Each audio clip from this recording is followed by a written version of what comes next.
نظر اور جادو کیا ہے؟ نظر اور جادو، اس سے پہلے ہم نے جن پر کافی تفصیل سے بات کی ہے، تینوں میں کیا فرق ہے؟ جو بھی جادوگر ہوتا ہے وہ جن کی مدد لیے بغیر کامیاب نہیں ہو سکتا، جی اور جادو کے وہ اثرات ڈالنے کی کوشش کرتا ہے۔ جادوگر کیا کرتا ہے؟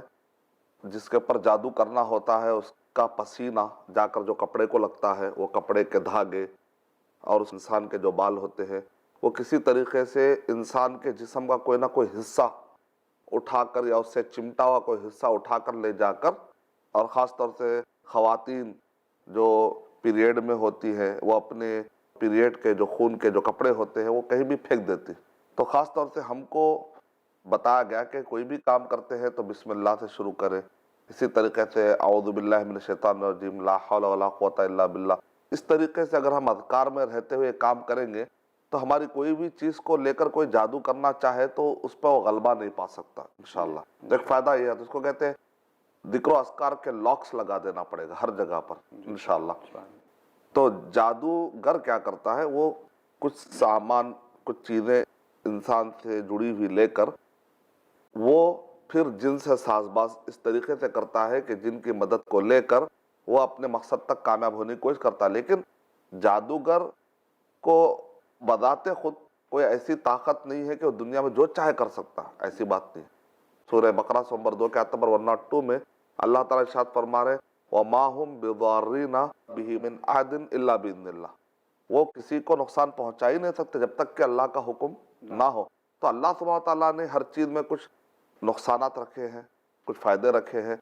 تیر کا نقصان یہ ہے کہ آدمی کو جب لگتا ہے تو گھاؤ آ جاتا ہے، لیکن درمیان اگر ڈھال آ جائے تو پھر تیر اپنا کام نہیں کرتی۔ تو ویسے تیر ہے، اسی طریقے سے کچھ بیماریاں ہیں، بخار کا آنا، نزلے کا آنا، کھانسی کا آنا، تو ویسا یہ بھی ایک بیماری ہے۔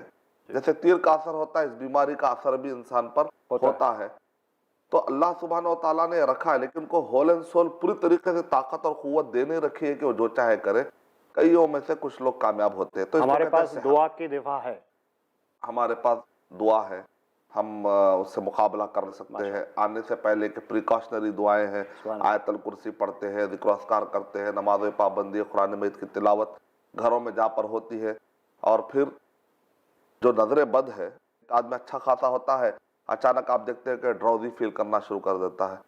ایک آدمی اچھا خاصا آفس کو آتا ہے، دوپہر تک اچانک وہ کمزور ہو جاتا ہے، اس کو جسم میں اچانک کمزوری ہوتی ہے، اس کو فیل ہونے لگتا ہے کسی نے اس کو نظر لگا دی ہوتی ہے۔ اور یہاں تک بھی ایک آدمی جو بار بار آئینہ دیکھتا ہے اور اپنے تعریف میں وہ مگن رہتا ہے، خود پسندی میں مگن رہتا ہے، بعض تحقیق کرنے والوں نے یہاں تک بھی کہا کہ آدمی کو اپنی نظر بھی خود لگ جاتی ہے۔